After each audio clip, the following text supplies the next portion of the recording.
remember that it could be our mall, it could be our concert, it could be our church or synagogue or mosque, it could be us, and it will be us. It will be us if we don't take care of these issues. There are things we can do. They're just common sense matters, and we should all be talking about them, urging action on our friends, our neighbors, voters, and our representatives so that children and families do not have to live in fear in this country. So let's go on to the show. It's really terrific to have you. And please do contribute any prompts. Your prompts are better than mine, generally. Welcome to the Nonprofit Report, your update on nonprofit organizations, issues, and leaders. I'm your host, Mark Oppenheim. Today, we're discussing with experts foster care and adoptive services with special guests.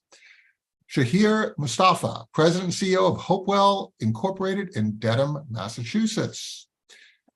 Bill Weisberg, Executive Director at Forestdale Incorporated in Brooklyn, New York, and Paul Robinson, President and CEO of the Home of the Innocents in Louisville, Kentucky.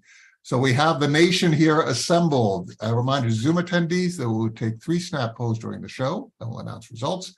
And your questions submitted to the Q&A function at the bottom of your screen will be included in our discussion. So thank you all for joining us. It's just great to have you. And I'm so looking forward to talking about young people. It's my favorite topic in the world. I'm going to set you up, and I'm going to go over to you, Shaheer. May is National Foster Care Awareness Month. And we wanted to acknowledge sort of that fact and also elevate consciousness of foster care and the importance of us all coming together to care for our young people. If we can do it ourselves, that's just wonderful. We need a lot of foster parents. If we can help through funding, through writing a check, that's important. If we can volunteer, that's important. There are over 400,000 kids in the foster care system on any given day, and about 130,000 of those await adoption. So Shaheer, let's talk a little bit about HopeWell and about how you see the challenges from your perspective. Then we're going to go around the room. Then we're going to come back to some of the ways that we can improve our system. But Shaheer, could you give us the view from HopeWell in Massachusetts? Yeah, so first of all, thank you so much for giving us the opportunity to have this conversation and just around centering the experience of youth in foster care. I've heard the term an invisible population, but I feel like that puts the onus on kids to be seen. I think our community, our society, they are an unseen population. They are out there. They are among us. They're in our schools, in our communities, and we need to elevate their stories because it's really kind of shocking and unacceptable, the outcomes that they experience despite our best intentions. So at HopeWell, we're the largest nonprofit provider of foster care in the Commonwealth. We recruit, license, train, foster parents. That's our kind of core business. But the work that I'm most interested in is really around the intersection of academic opportunity and the foster care experience. And, if we look at the data for this population when they age out of foster care, there is no more marginalized group of young people in our country than young people exiting foster care. So nationally, just pause here. Let's talk about aging out of. When does that happen? When we're going to have First Place for Youth which has a renowned national program. And by the way, we recruited the last 2 leaders there for aging out of foster care. When does that happen? Could you just enlighten us? Yeah, I mean, every state's a little bit different. In Massachusetts, at 18, young people have the opportunity to voluntarily opt in for post-18 services and supports, and that can carry them up to their 22nd birthday. But there's a lot of conditions that are required of young people in order to stay engaged with the child welfare system. Yeah. So, Bill, could you give us the view from Forestdale? We're going to come back to you, Shaheer, and we'll continue that description. Bill, could you give us the view from Brooklyn? Sure. Thank you, Mark. So Forestdale has been serving Brooklyn and Queens, the 2 most populous boroughs of New York City, for 170 years now. And you were asking about what we need in foster care and what our children need. And the first thing is great foster homes. So in New York City, I want you to guess just yourselves how many children were in foster care in New York City in 1992. So that's just about 30 years ago. And the answer is there were almost 50,000 children in care. Today, there are just over 6,000. So there's been a remarkable decline in the number of kids who had to be removed from homes because of imminent danger. And that's a good thing, because it's traumatic for children to be removed from their families. You only want to do it when it's absolutely, absolutely necessary. What's allowed that is that there are a lot more preventive services. So there are many factors, but one of them is New York City has invested a lot in prevention and working with families as they're experiencing instability so they can stay together. But in terms of what's needed, what's interesting is with that rapid decline in the number of children in care in New York City, the number of foster homes has declined even more rapidly. It's understandable because one of the things you need to do to be a foster parent is to have space for children. Space in New York City is really, really expensive. There aren't as many people who have extra bedrooms to give to children. And so we are very eager to find more homes so that the biggest factor that influences a child's experience in foster care is the quality of the home they're placed into. Paul, could you round this up? And then I'd like to go back to Shaheer and continue sort of going around the room. But give us the view from Louisville. Sure. Thank you for having me here today. Home of the Innocents is a 143-year-old organization. In fact, we just celebrated our birthday just about a week and a half ago. At the heart of our mission is serving the children of our Commonwealth that are both medically fragile, but then also children that are in the state's foster care system. And Bill, I wish that I could share the same trend in Kentucky that you're experiencing in New York, but that's not the case. I've been the leader of our organization for about 7 years. And in that 7 years, the number of children in state's care really has remained rather constant. About 8,500 children remain in state's care as of today. And I think really at the heart of this, quite honestly, is that children are not a priority. Children don't have a voice. Children don't vote.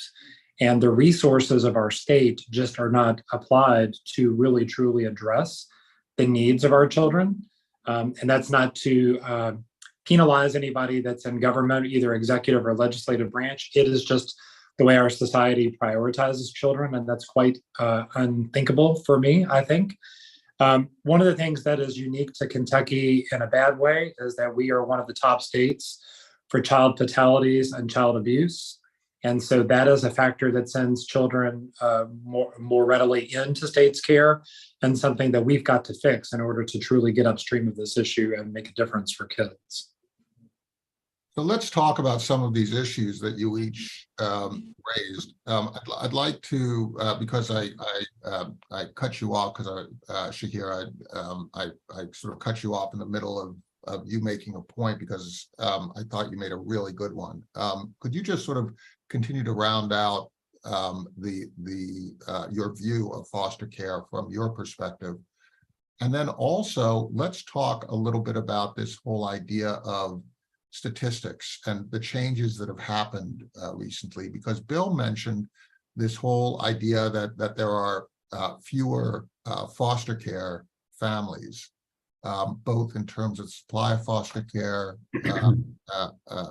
families, as well as foster parents, as well as fewer placements. But there's also a change in New York that happened, which is that people were designated as being placed by families, with families in a different way previously than today. So some of that statistical capture is just a matter of definition. Shaheer, how do you see these long-term trends in Massachusetts, referring to some of the long-term trends that Bill was mentioning?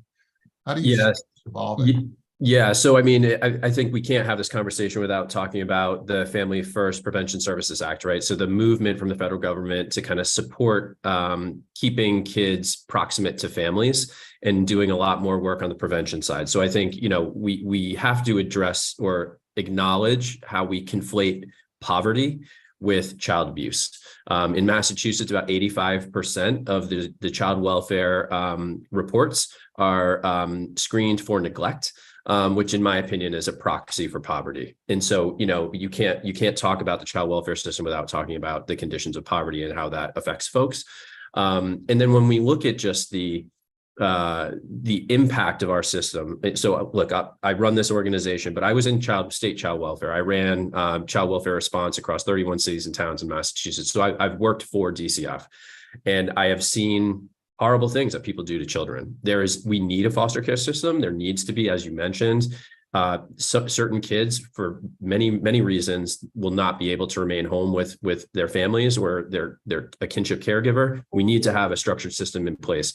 But my concern is the scale and scope of those systems and the creep and the institutional racism that I think underlies a lot of these systems. So in Massachusetts, we have about 100,000 reports every single year for child abuse and neglect, and about half of them are screened in for a protective response. We've got about 13,000 kids that will experience foster care in Massachusetts. So I think we have this we have an outsized child welfare kind of apparatus, but then we have a mismatch where we only have 5,000 foster homes to support those 13,000 kids in care. So to Bill's point, there's not enough actual homes stepping up to care for these kids. And then what we see on the back end is just horrible, right? So 3% will achieve a post-secondary degree. Almost half will experience homelessness within a year of exiting care. And in Massachusetts, 80% of males who have any kind of contact with the child welfare system will be arrested, incarcerated on probation or parole by the time they're 26. So that's 80%. 80%. Yeah. Phil, is this the same statistic that you find? Paul, is it the same statistic that you find? Yeah, so I think, Shaheer, you're really citing mostly national statistics. So that's not just Massachusetts. That's kind of the trends we see across the country. The most obvious thing we have to do is create greater equity in our society and address child poverty with their federal policies that do that aren't always supportive. So we want to get at the root causes, but we do find that for kids even aging out of care, in New York City, we had a really successful advocacy campaign called Fair Futures, which was to cover young people who are exiting care with life coaching, with education specialists, with housing specialists, with career specialists, even up to age 26, long after they'd exited care. Because a 23-year-old will often end up couch surfing or not really having stable housing, and they can come back for services voluntarily, and those are provided. And so we piloted some programs, and we found that with really intensive academic support, we were getting high school seniors graduating at a 90% rate, which was better than the general population. So clearly we want to start addressing issues earlier and earlier and at their root causes. But when a young person's been in care and is exiting, the national statistics are really, really poor. But we find that with intensive services, we can mitigate some of that. Paul, in terms of what you've said about Kentucky's prioritization of children or lack thereof, nobody wants to not prioritize kids. What do you think the source of that is? Because it can't be that Kentuckians are evil. I know Kentuckians, they're not evil, right? What's going on in the state that we have a situation, if your observations are correct, and you're in the center of this issue, why is it so difficult for Kentucky's children to find the kind of care from the adults that they deserve? Well, that's a big question, Mark. I think really at the heart of this is that, there are so many priorities that our state faces every year. They have to balance a budget, and, there is a drug epidemic problem that's facing our state and the country. There is poverty issues that you heard brought up also. So there's so many needs. And so as the needs are being prioritized, it just always tends to be that children end up being on the bottom of that priority ladder. And I think, that's probably because, again, there's such vulnerable populations. There's the elderly, there's the disabled and whatnot. What we find when we go to our state capital and we advocate for our children, there's lots of people there advocating, and there's lots of people that seem to be very interested. Right. But in the end, when decisions are made, funding for programs that benefit children are the programs that typically get cut first. So, I mean, and that is the reality. I did want to just mention, back to what you were talking about earlier about kind of the national trends, what we know for the children that are aging out of care in the state of Kentucky. Most of them at the age of 18, once they age out of care, they end up homeless and jobless. And a statistic that I heard many years ago that just continues to haunt me is that if they remain homeless and jobless by the time they turn 25 or 26, there's a 70% likelihood that they will remain on government assistance for the remainder of their life.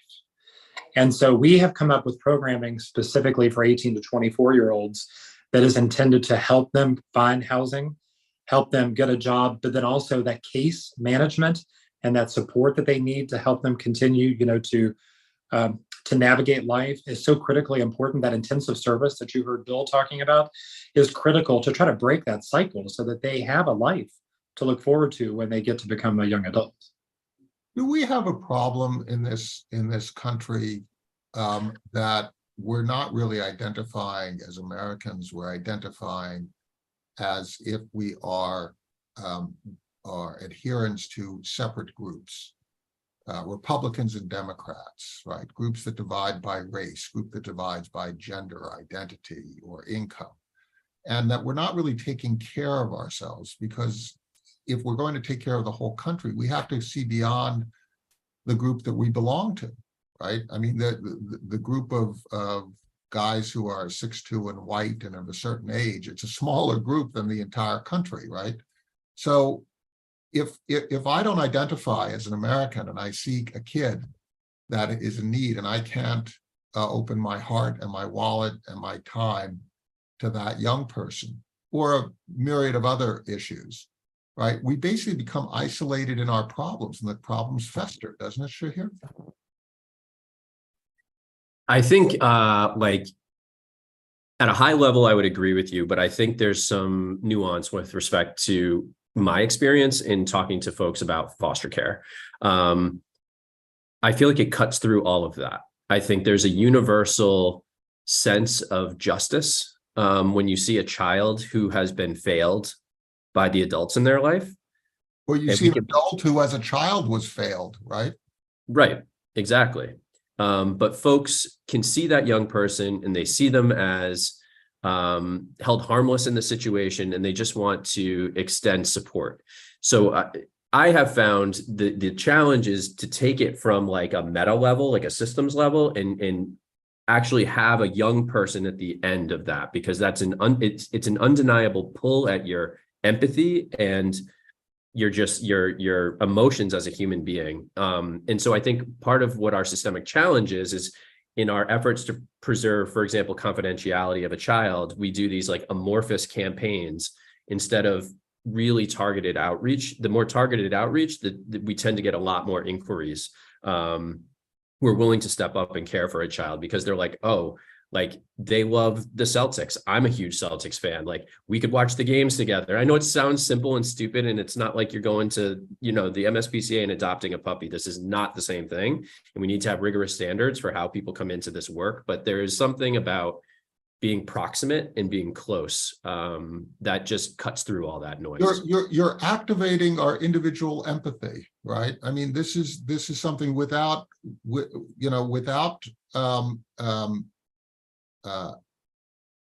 treating children as if they are puppies, right? How do you end up doing that, Bill? Where you're trying to create within me a connection, awaken with me in something that our modern society has deadened, frankly, and in a village setting would have been different, right? You see a small child, and you're in a village setting, you sort of deal with it. But we live all these separate lives, particularly if we have moderate or higher income, where we don't have to live on the streets with other people, right? How do you deal with that? Yeah, so people many people have tremendous empathy for children and children who've been through traumatic experiences and need help healing.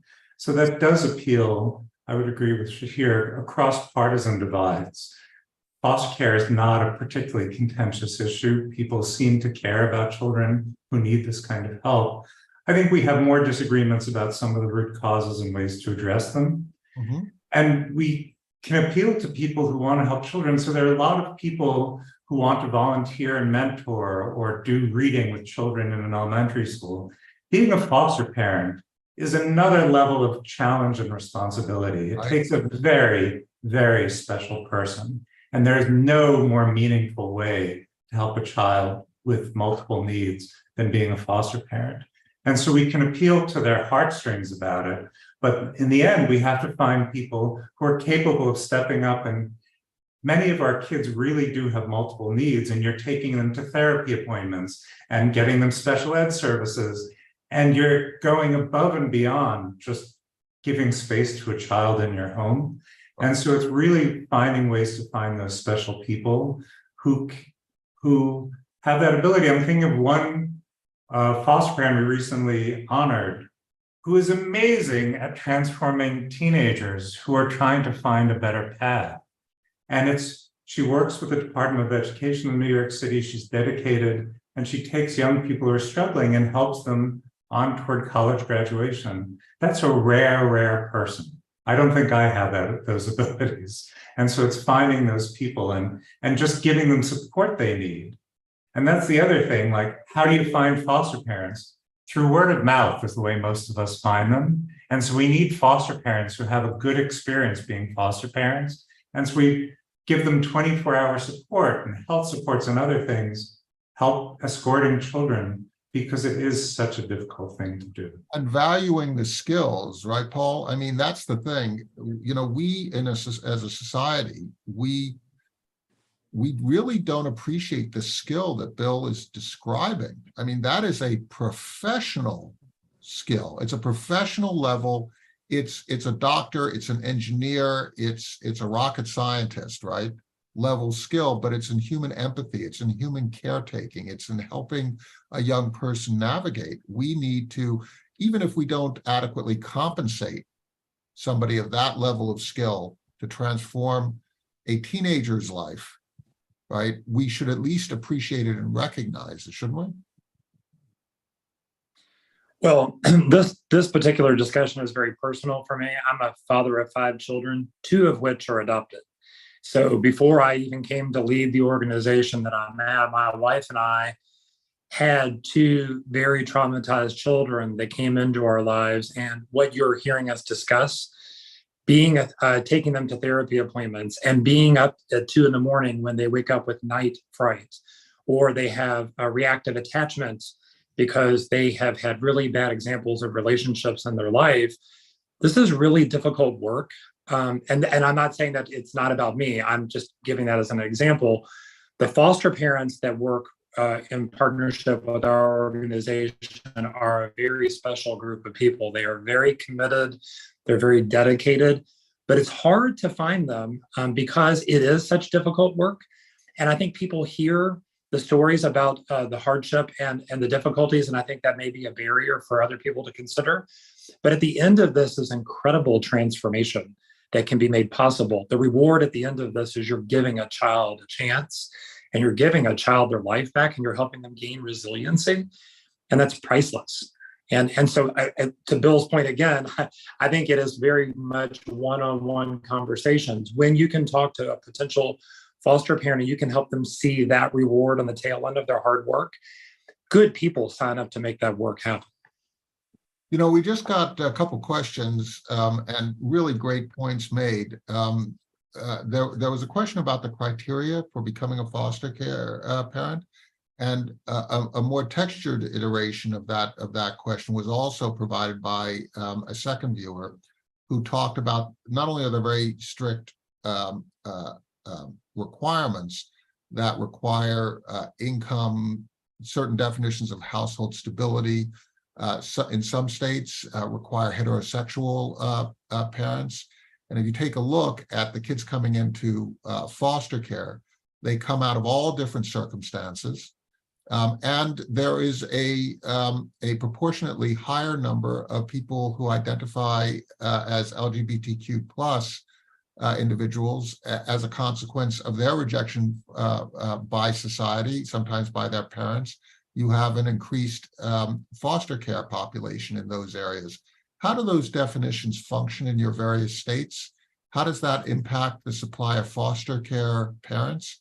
And do you think that the correct balance has been reached between safety and ensuring that the parent is equipped and emotionally equipped and is going to be a good foster care parent versus the fact that we should be able to allow for access across the board of people who are willing to learn, are capable, and could increase the number of foster care parents?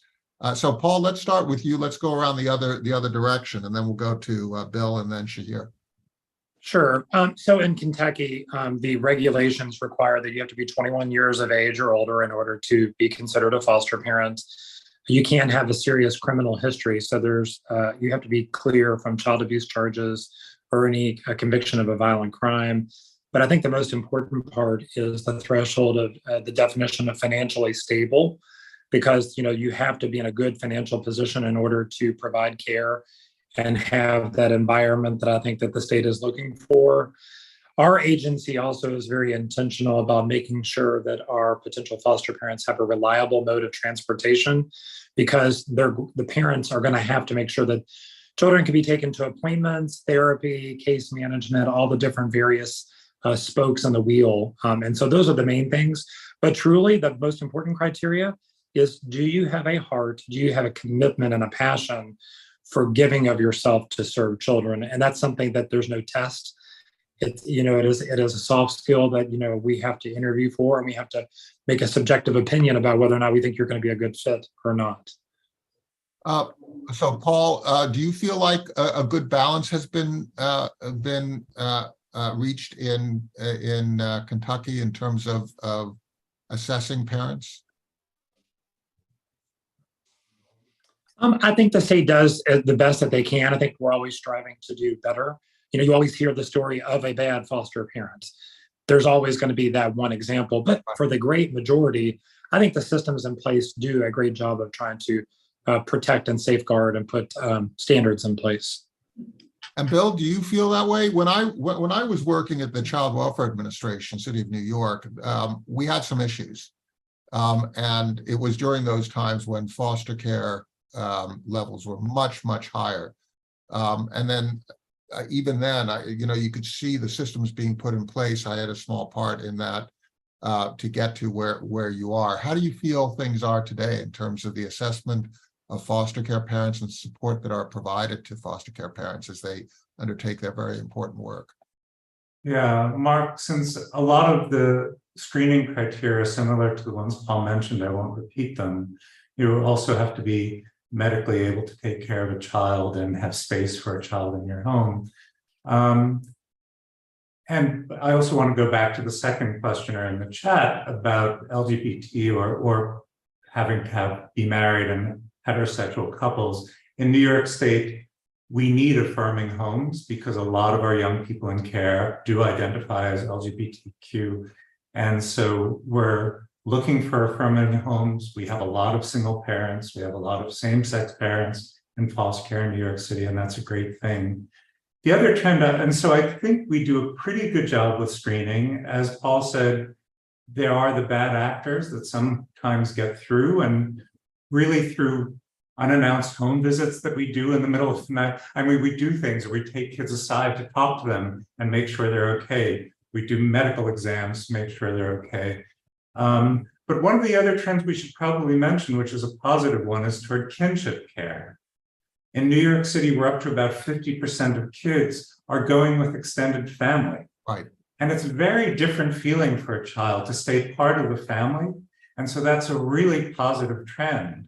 But it means you really have to investigate Aunt Julia, who's taking in this child, as a kinship preference to make sure that she can also provide a good home. And so that's one of the new challenges in the field, but it's a very positive one. And Shaheer, you made the point, and I'd like to link that to Bill's point on kinship care, you made the point that you see neglect as a proxy for low income. And so if you have a child who is living in an environment which is being processed by the state as being neglectful, but it's really a proxy for low income, then how does kinship care function within the state? Because poverty runs in families, and it's unusual to have an isolated family unit living in poverty where the rest of the family is thriving. So how do you deal with that intersection of trying to keep families together and also not being so judgmental when you see somebody living in a you're processing it as neglect of a child, but it's really the family is just in complete distress? How do you deal with that calculus? Yeah, so this is like, it may be an uncomfortable reality, is that this is like not an exact science. I mean, we're making our best guesses when we're assessing situations. And so what I think is important to acknowledge, and I think our systems in Massachusetts, we've done this as well, is acknowledging that our foster care systems doesn't do a great job of raising kids. Like we can pull a kid out of a situation that we think is dangerous, and that may be the right thing. But what we can pretty much guarantee is by entering our foster care system, they're probably not going to do very well. And we heard all the statistics that bear that out, right? So on some level, we have to kind of trust what we know about human development, what we know about the impact of foster care when we assess families. And that's where the threshold really needs to be so high to remove a child, because it's these interventions are not, they cause harm themselves, right? Like, Massachusetts has also gotten up to about 50% of placements now are with kinship caregivers. And I think there used to be a mentality that like the apple doesn't fall far from the tree. And I think there was a lot of bias built into the system. And I think our systems have done a much better job of like really evaluating that bias. And again, acknowledging that the systems that we have in place to try to protect kids, actually sometimes can do harm. So I think there's been just a commitment to family preservation and the value of family, because of what we know our system can do to kids when they're removed from those situations. So we're going to go around the room one more time, and we're going to start with Bill, go to you, Shaheer, and we're going to give Paul the last word. If in doing these polls, we found a couple of different responses, which were very interesting. Basically, of the audience here, a third of the audience here has had some interaction with the foster care system as volunteers, as foster parents, as staff members, as board members, or as being foster kids themselves. And then we also asked about what is the biggest challenge and the best investment here for the foster care system. And it's really more online support, more support in general of both the young people and the foster parents. So let's talk about that. Bill, if you can give your cut, if there was one thing that we as a society can do, one investment that we can make, could you tell us what it would be from your perspective in Forestdale? And then Shaheer, and then Paul, we're going to give you the last word. So Bill, if there's one thing, and I'm not talking about 5 things, I'm not talking about infinite, resources and so on, but one thing we could do to help you, what would that be? Because some children get involved with the child welfare system because of the influence of poverty, I think addressing child poverty would be the one thing I would start with, things like child tax credits and other things that reduce poverty. And you said one thing, and I'm going to sneak in a second, which is the right services. Paul talked about problems with addiction in Kentucky. We have them all over the country, mental health needs. And so in addition to poverty, to have a robust system of supports for parents. Many of the parents of the children we work with have been through similar things as children. They still should be our clients, and we should make sure they have the supports to be the parents they want to be to their children. And so having a robust system of supports for addiction and mental health once we've solved child poverty, which we could do in this country if we had the political will to do so. So that's a hard act to follow, Shaheer. We've got child poverty, addiction, and mental health. What is the one thing from your perspective that? So I'm not gonna let him off the hook so easily. Then just take that one for himself. So I think mine is a little bit of a riff, which is there seems to be a mismatch between what are the supports that are available to families versus what they need and the timeliness and accessibility of those services and supports. So I think we have the services and supports in many regards out there, but there are oftentimes arbitrary conditions, bureaucracy that gets in the way of accessibility, and just arbitrary time standards. Like you can have this support, but you can only have it for 3 months, or you can have this support, but then if you earn over a certain income, then we're going to cut you off from that support.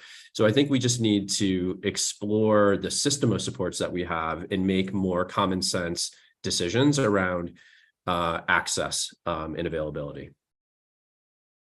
Great answer. So now, Paul, you're the closer. Oh gosh, tough to follow on that. Okay, I get to cheat. I'm going to say two things, and I'll be very quick. First, I want to get upstream of the problem. Family First Prevention Services Act was intended to put more dollars into prevention. Truly, we need to try to figure out how to help support families where there's no threat of violence or physical harm. We need to help kids stay with their families in their homes if that's possible. That's investment in prevention. But if they're going to be disrupted and they're going to come into foster care, then I think we need to recognize so many of the kids age out of the system. More resource must go in to preparing them to live independently. So when they approach 16, 17, 18 years old, we need to wrap them fully in so much support to get them ready to be able to thrive as an independent 18-year-old. So many of them end up, again, on their own, without a family to help them, with such little thought of how they're going to navigate life. And again, as a father of 5 kids, all my kids are 18 and older now. My kids need me just as much as an 18-year-old and a 20-year-old and a 22-year-old as they did when they were younger. They need people to help them figure out how to get an apartment, how to buy a car, how to celebrate a birthday. That's what these young adults need. So, and my answer to that question is that we should all support Home of the Innocents in Louisville, Kentucky, and you, Paul Robinson, and your folks. We should support Forestdale Incorporated in Brooklyn, New York, and you, Bill, and your folks, and in Dedham, Massachusetts, HopeWell International Incorporated. Shaheer, we should support you. I mean, it's really that simple. We can come to your support. We can be foster care parents. We can report on these issues. We can make a contribution. That's really an easy in, right? We don't have to make a commitment of a lifetime to write a check. And that's really how we can at least get involved. Thank you so much. Please thank your staff. Please thank your volunteers, your board members, your funders, your foster parents, and most of all, thank the young people who are really involved in cultivating their own lives. They're really involved in strengthening the country. We need them. We need their energy. We need to care for them. And they deserve a huge amount of credit for doing the hard work of uplifting themselves. They have power, and it's up to us adults to give them agency. Thank you.